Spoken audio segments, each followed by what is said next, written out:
Does everyone with a torn ACL need surgery, or can some athletes return to sport without even reconstructing it? There's a lot of research. అంటే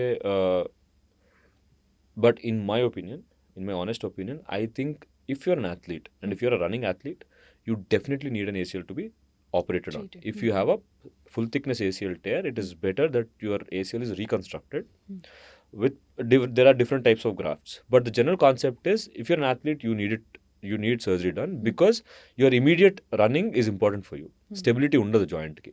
so athletes అయి ఉండి young athletes అయి ఉండి stability లేనప్పుడు ఖచ్చితంగా ACL surgery చేయించుకోవాలి. Question మనకేంటంటే ఎవరికి అసలు ఈ డౌట్ ఎవరికి వస్తుంది అంటే మనం చేయించుకోవాలా లేదా అనేది ఎవరికి డౌట్ వస్తుంది అంటే యంగర్ పీపుల్కి రాదండి.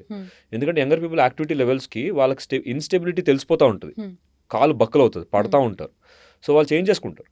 ప్రాబ్లం ఎక్కడ వస్తుంది అంటే 35-40 ఉన్న ఏజ్ గ్రూప్లో ఉన్న వాళ్ళకి ఏసీఎల్ టేర్ అయినప్పుడు అంత యాక్టివిటీ లెవెల్స్ లేకుండా కొంతమందికి ఇన్స్టెబిలిటీ ఉండదు.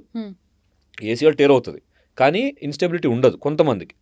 వాళ్ళకి ప్రాబ్లం. ఎందుకు ప్రాబ్లం అంటే ఏసీఎల్ టేర్ అవుతుంది. సో నేను ఇప్పుడు చెప్పాను కదా, నీ అనేది సింపుల్గా చెప్పాలంటే ఒక బిల్డింగ్ లాగా. ఆ బిల్డింగ్కి 4 పిల్లర్లు ఉంటాయి, 2 షాక్ అబ్జర్వర్లు ఉంటాయి. ఈ 2 షాక్ అబ్జర్వర్లలో ఏసీఎల్ టేర్ అయినప్పుడు ఒక షాక్ అబ్జర్వర్ ఆటోమేటిక్గా తెగిపోద్ది. ఏసీఎల్ ఒక పిల్లర్ కూడా పోతుంది. సో మనం లిటరల్లీ ఒక పిల్లరు ఒక షాక్ అబ్జర్వర్ లేకుండా నడుస్తూ ఉంటాం అన్నమాట. అప్పుడేమొద్దంటే ఆ కార్టిలేజ్ ఏదైతే ఉందో కార్టిలేజ్ డ్యామేజ్ జరుగుతూ ఉంటుంది. So there are studies that say that if somebody has an ACL tear at the age of 35 and they do not get the reconstruction done, they have a high chance of getting arthritis at the age of 45.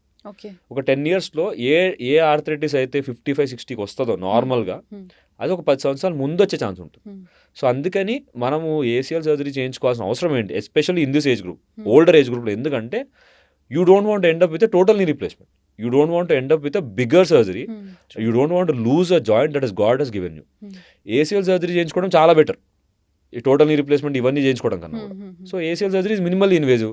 It is just మీ ఏదైతే దేవుడు ఇచ్చిన ligament ఉందో దాన్నే మనం చేస్తాము. So joint అంతా safe ఉంటుంది. ఆ టోటల్ నీ రీప్లేస్మెంట్ అంటే మొత్తం బోన్ తీసి వేరే వేయాలి. So that is very it's a more morbid surgery అనమాట.